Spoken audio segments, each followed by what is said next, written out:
welcome to this week's video, which this week comes from Clumber Park. And as you can probably see, I've ridden here on the bike, which has been probably about 15 miles from home. This is part of a new series that I'm going to do on landscape photography, but the idea of the series is going to be that rather than take the car somewhere, what I've done, I've drawn a circle around my house at 30 miles distance.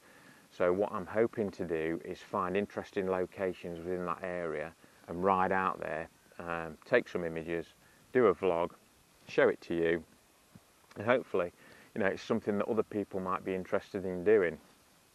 You don't have to be super fit, you don't have to do a circle at 30 miles, you can do 5 miles around your house and see what you can find. It's just really a way of, I suppose, for me, I've always been a cyclist as well as a landscape photographer and a wildlife photographer, and I've always wanted to try and combine the two, and this just gives me a way of doing that. So I'm getting some cycling, some fitness done, and also some photography at the same time. I hope it works out. You'll have seen while I'm talking the actual area that I'm going to be covering, and I'd like to know if anybody knows any interesting areas within there that I don't know about. Then please, put a note in the comments just to let me know, and I can see if I can cycle out there and do some photography. Because, it is quite a big area. It takes you all the way down to past Grantham, out into the edge of Derbyshire, and then obviously out towards the Lincolnshire Wolds as well. So it is a nice big area, and a lot of that I have never explored. I'm hoping that being on the bike, as well as heading for a specific spot, it will give me the opportunity to see things along the way. So anyway, that's the plan. What I would also say is there's been some kit changes, and I will do a video on that, on the kit that I'm using for this. As I say, I did another video recently where myself and Leia walked the 3 Yorkshire peaks. We only got 2 of them done because Leia wasn't very well, so we had to sort of bail after two. But it was really there when I realised how much kit I was carrying and how that had mushroomed over the last 2 years from what I originally started with, and the idea of the channel was to be more mobile, to something that was getting quite ridiculous. So I haven't got rid of all my kit. I have bought some new kit to enable me to do this project, but I have switched camera, which you'll probably see later. Anyway, that's enough from me. I'm going to head off round Clumber Lake now on the gravel bike. Keep my eye open for some compositions, and obviously if I find anything, you'll join me there for it. So I'll speak to you later.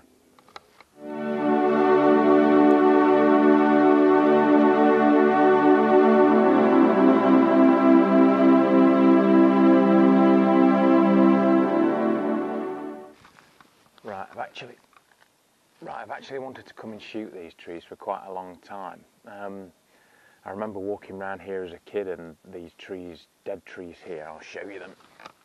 They're actually under a tree here, so they're not so easy to see, but there's probably about 3 or 4 in this little lake here. And I've never seen a lot of images of them. I don't think they're particularly easy to get a good shot of. When I set up here originally, it was really grey skies, but as I was stood here, the sun broke through, and I've managed to get a reasonable shot on one of these trees, hopefully. Hopefully you'll like it. It's shot at f11 ISO 100 and about 800th of a second. What I've managed to do is try and get these.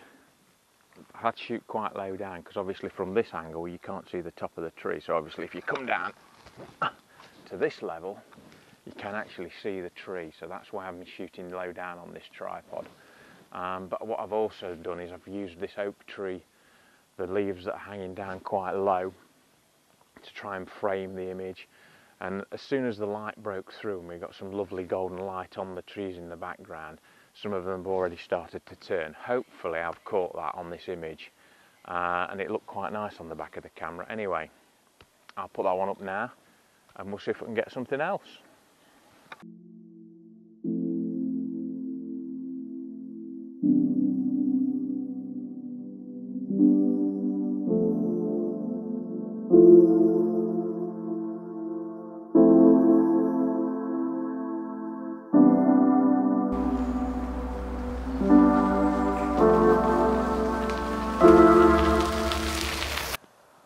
Right, this is going to be my final shot of the day.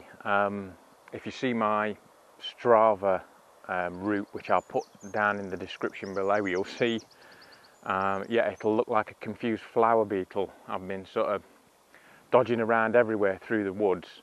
Initially for the weather today, they gave out that it was going to be a really nice sunny day.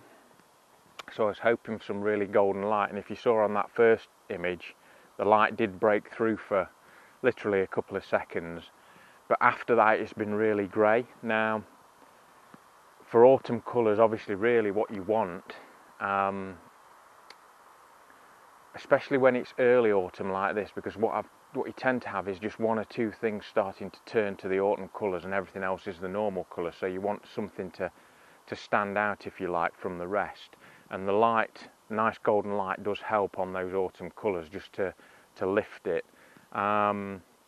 from the background. So that's what I was doing initially, that's what I was hoping for.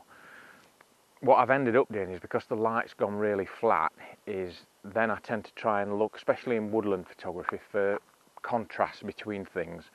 So, you know, a good example would be if you've got a plantation full of pine trees, and in the middle of those pine trees there's one oak tree. Obviously that's completely different to everything else, so it stands out and it can give you that contrast that you're looking for.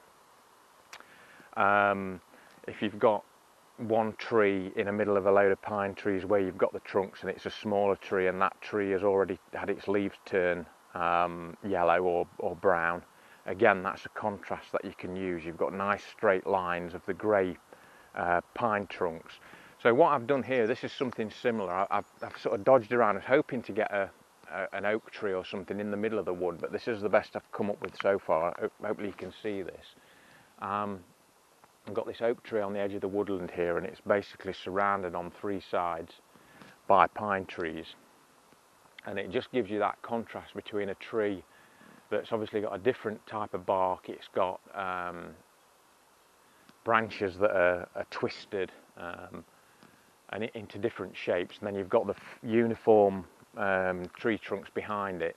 So hopefully it'll work out quite well. It looks quite nice on the back of the camera. I've tried one or two different shutter speeds, and I've tried different depths of field. Some of them I've tried just to have a really shallow depth of field, so that only the oak tree is in full focus and everything else is sort of going to be slightly blurred. But I've also taken some at more, you know, sort of f8, f11, just to get everything in focus, so that we've got nice sharp lines behind it and then the oak tree in front. Anyway, that's going to be my last shot for today. It's been quite difficult today to find these shots. Woodland photography is generally quite difficult anyway, and as I say, the light, I think that's let me down a little bit. I would have liked some nice soft golden light, would have been lovely today, but you know, you have to adapt to what you've got, and that's hopefully what I've done. So anyway, I'll stick this image up now.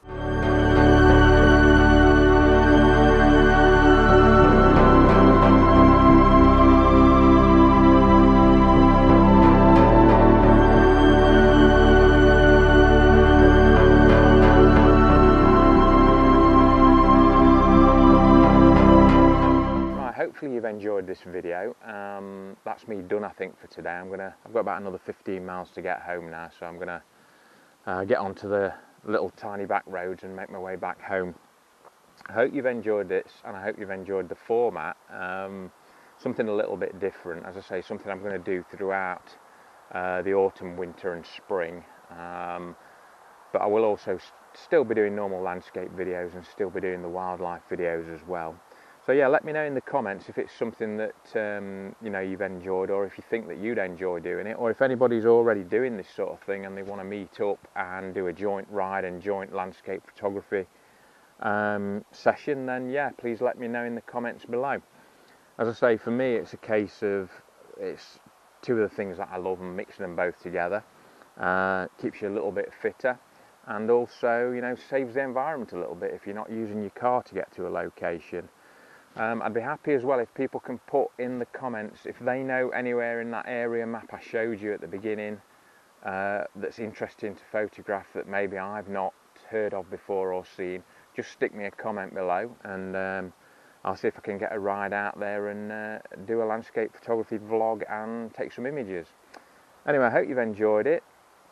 I'm going to head off, and if you have enjoyed this video, then please give it a thumbs up, and if you've not subscribed to this channel yet, then please consider subscribing, and I will see you for another one shortly. Cheers, bye.